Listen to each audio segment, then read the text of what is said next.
मुंख्लं फोरदाना दैमारिनि दिनै 25थि मुंख्लं सान बे मुंख्लं सानखौ उदालगुरि जिल्लानि सिङाव थानाय फानेरि सोमलिगुरि गामिनि फोरदाना दैमारिनि फबनाय जायगायाव उदालगुरि जिल्ला एबसु आरो मुंख्लं फोरदाना दैमारि ट्रास्टनि दैदेनगिरि बिथांमोना सानसेनि हाबाफारि लानानै खुंफुंदों।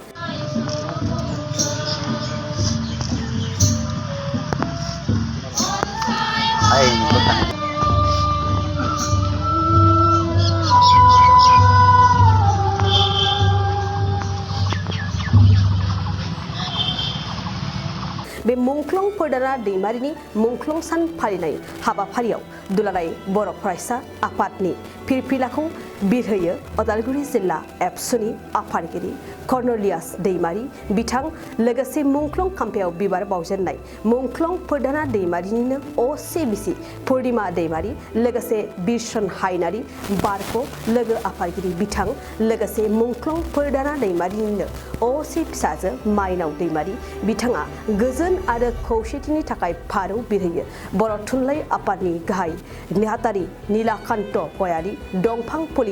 गायजेनो लहित चन्द्र बर' सुबुं फोनांजाब नेहाथारि एबसु बाहागो लायो। उदालगुरि जिल्लानि गंफ्रोमबो दखरा एबसुनि आफादगिरि नेहाथारि गुबुन गुबुन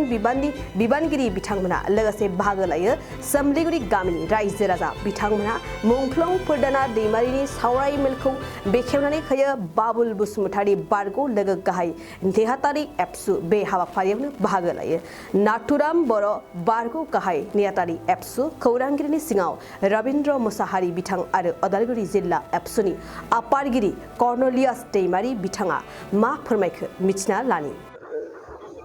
गुदियानो जाहैबाय मुंख्लं बिथाङा जि थासारियाव मुंख्लं जानो गोनां जाबाय बे जोंनि थाखाय मोनसे गाज्रि थासारि आरो दुखुनांथाव मोनसे थासारि आरो बेवहाय थांनाय 25 बोसोर जाहाथे दिनै 25थि बिथांनि थैनाय सान फालिनाय आरो 25थि थैनाय सान फालिनाय लोब्बा लाखिनानै खोब दुखु नांदों आरो जोंनिनो मोनसे समनि बिबानगिरि लोगो मुंख्लं फोरदाना दैमारिनि 25थि जि मुंख्लं सान फालिनाय बेयाव आं बिबार बावनो मोननानै गावखौनो सौभाग्य होननानै आं सानदों, खाफाल गोनां होननानै सानदों। मानो होनबा बिर बिथांमोनखौ सिबिनो मोननाया जोंनि थाखाय मोनसे सौभाग्यनि बाथ्रा,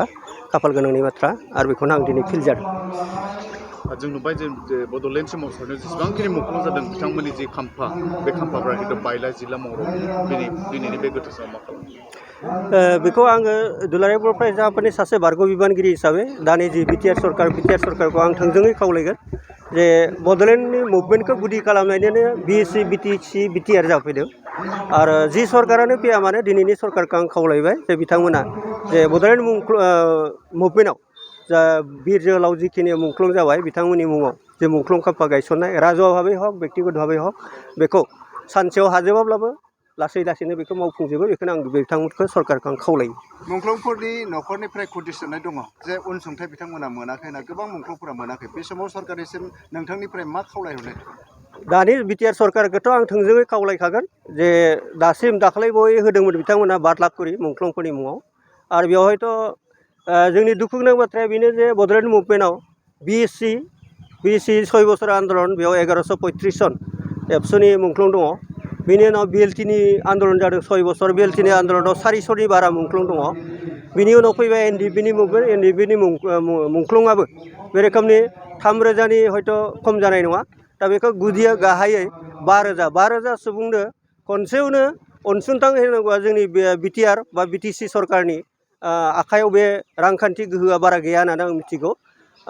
बे जिहेतु बेवहाय फाइनान्सियेल माखासे डिसबार्समेन्टनि बाथ्रा फैबाय,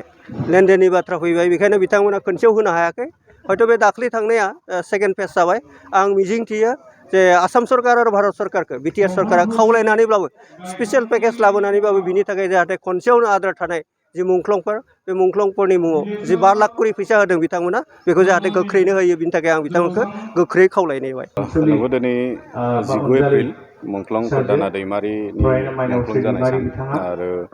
बेखौ जोङो थांनाय 25 बोसोर जोङो बिथांनि बे मुंख्लं जानाय सानखौ जिल्ला आफाद हिसाबै जों फालिबोबाय थादों आरो देग्लाय जिहेतु माने 25 बोसोर मोनफैबाय बेखौ जों एसे गाजा गोमजायै जोङो खुंनो थाखाय आखायाव लादों। थिग बेबायदियैनो फुंबिलिनि आर'जनिफ्राय जागायनानै जोङो फिरफिला बिरहोनाय बिथांनि मुसुखायाव बिबार बावनाय बायदि हाबाफारिफोरखौ जोङो मावफुंबाय दंफां गायनाय हाबाफारि जों मावफुंबाय दायो जोंहा दङ हाबाफारि हिसाबै सेमिनार मुंख्लं बिथांनिखौ गोसोखांनानै बिथांनि जिखिनि बर' ससाइटिनि थाखाय जि बिहोमा बिथांनि जि बर' हारिनि थाखाय मावनानै गालांनाय खामानि बेफोरखौ लानानै एसे आल'सना जों खालामलायनो थाखाय मोनसे सेमिनार जों लादों आरो बेवहाय माने मुख्य आल'सक हिसाबै जोंहा दङ दुलाराय बर' फरायसा आफादनि माना गेदेर आफादगिरि बै समाव दुलाराय बर' फरायसा आफादनि आफादगिरि गाहाय नेहाथारि बिबान मोनबोनाय जाय समाव मुंख्लं फोरदाना दैमारि बिथाङा बोखावजायै दरं जिल्लानि गाहाय नेहाथारि आफादगिरि जानाय समाव मिरु दुलाराय बर' फरायसा आफादाव बिबानगिरि लानानै गाहाय नेहाथारि बिबानगिरि लानानै खामानि मावबोनाय बिथां नाथुराम बर' बिथांमोना दिनैनि बे सावरायनाय हाबाफारियाव बाहागो लागोन आरो जोङो मिजिंथिदों दिनैनि जि हाबाफारिफोर जों लादों बे हाबाफारिनि गेजेरजों जों मुंख्लं बिथांमोननि जिखिनि बिहोमा जिखिनि बर' ससाइटिनि थाखाय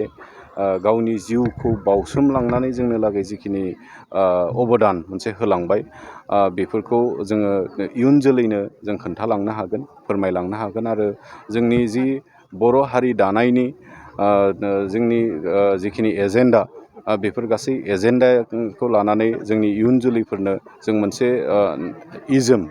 इजोमखौ जों माने सोनानै गालांनो हागोन जों बेखौ मिजिंथिदों आरो बेफोरबायदि हाबाफारिनि गेजेरजों जोंनि जाय मुंख्लं बिथांमोना गावनि आगोमा जिउखौ बावसोमलांनानै जोंनो थाखाय जि मोनसे दिनै एसे गोजोननि थासारिखौ लाबोनानै होफैदों एटलिस्ट गोजोनथिनि माने मोनसे बिगिनिङा दिनै जाबाय गोजोन मोनसे थासारि जोंनि गेजेराव फैनो लाबाय खौसेथि जोंनि गेजेराव फैनो लाबाय आरो बे खौसेथि आरो गोजोन दिनै जिखौ जोङो दिनैनि जोलैया मोनदों बिनि आन्दोआवनो दङ मुंख्लं फोरदाना दैमारि बिथांमोन बायदि रोजा रोजा मुंख्लं बिथांमोननि थैनि बेसेन दङ दा बेनिखाय बे बिथांमोननि बे बावसोमलांनायखौ जों अराय गोसोखांनांगोन जोङो बिथांमोनखौ मान होनांगोन आरो थिग बेबायदियैनो जों बिथांमोनखौ गोसोखांनायनि गेजेरजों बिथांमोननि सानथौ सानस्रिफोरखौ जोङो सावरायलायनायनि गेजेरजों गोसोखांलायनायनि गेजेरजों जोङो मावफुंलांनांगोन बिथांमोननि जि आधुरा थालांनाय मावनो गोनां खामानिफोरखौ जों इयुन जोलैफ्रा जों मावफुंनांगोन आरो दिनैनि बे हाबाफारिनि गेजेरजों बेखौनो मोनसे मेसेज हिसाबै आं हरनो नंदों जे बिथांमोननि जि थैनि बेसेनजों बायजानाय जि मोनसे खौसेथि आरो गोजोननि मोनसे जि आबहावा दिनै बारदों बे गोजोन आरो खौसेथिखौ बाहाल लाखिनो थाखाय साफ्रोमबो रायजो राजाफ्रा आवगायबोनांगौ आरो खामानि मावनांगौ दिनै जिउ जारिमिन हिसाबै बेबायदि जोङो दिनै सथिक बेबायदि जों दिहुननो हानाय जायाखै खारन बेबायदि कालेक्सन जोंनि आखायाव गैयामोन खिन्थु जोङो मोनसे सबिनेर दावहारु बड'लेण्ड दावहारु मुंख्लं फोरदाना दैमारि होननाय मोनसे सबिनेर जों दिहुनदों आरो आसा खालामदों सिगांबो मोनसे बेबायदि बिथांनि जिखिनि लिरना गालांनाय खन्थाइ रायथाइ बेफोरखौ माने लानानै मोनसे सुजुनाय लेखा दङ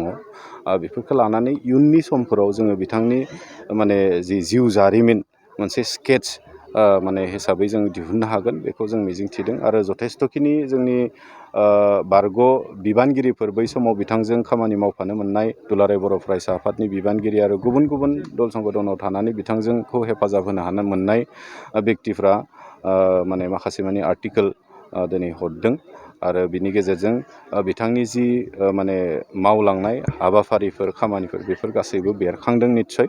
आरो बेखौनो लानानै इयुननि समाव जों आबुं मोनसे बिथांनि जिउ जारिमिन जों माने सुजुनो हागोन बेखौ जोङो आसा खालामदों। गोजोनथाव खौरां बङाइगाव मेरिडियान किया मटर्स श'रुमा नोंथांनो लाबोदों गोदान अफार।